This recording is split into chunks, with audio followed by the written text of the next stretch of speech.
So much has already been said about this HEAT Act and what it's going to do to jobs, the economy, people leaving the state, people not being able to pay their utility bills. But you know, for me, my sort of evolution to the state Senate started as a county legislator for 12 and a half years, chairman for 6, and then mayor of the great city of Poughkeepsie for 7. And I remember, because it wasn't that long ago, I've only been here a little over a year, that we would rail against the state of New York with the unfunded mandates and pushing down from the top.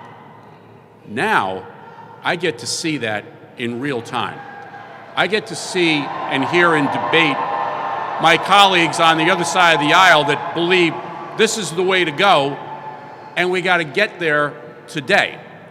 Senator O'Mara was talking about reliability, dependability, and predictability. I go home to my district, and I have obviously lived there my whole life, so I know a great deal of people who are concerned about all this. And they say, Rob, you know, what's going on up there? Why is everything not easy to understand with what these mandates are? What is the predictability? When am I going to have to transition from this to this? Yesterday, great debate on the floor with my colleague and friend, Senator Mario Matera, about the jobs. And it just seemed to me was like, well, you know, it's going to work out. And when you think about, and they can transition from, you know, utility workers, gas line installers to electricians and all these other things like overnight. Well, it doesn't happen overnight. And I dare say that a lot of it probably won't happen at all. And this will lead to further unemployment. We're trying to go the other way.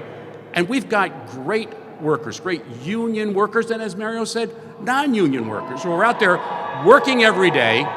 So we have the power and the heat and cool air and predictability that we all need. And you know, I don't think I mentioned this to Mario, but we were encouraged last year to go over to the ISO, where the grid is monitored, maintained, and controlled. It's an amazing place right across the river, Rensselaer. And one of the concerns, the questions that we asked was, how much power do we have? And how much power do we need? And obviously on some days you need more than others. But the issue and the challenge is that reserve supply, which is mandated by the PSC, is shrinking.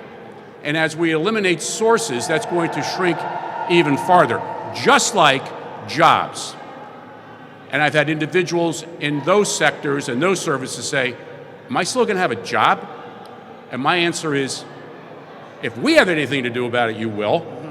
But I don't know, because what we're hearing up here doesn't make a lot of sense in the scheme of what they want to do. And I'll end with this. The other thing that is frustrating about this state government is, like I said, you got to get there tomorrow.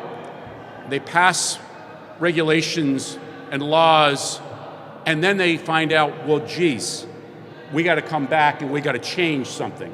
Why can't we ever get something right the first time with some certainty, so we don't have to keep coming back and arguing over the very thing that they passed in the first place?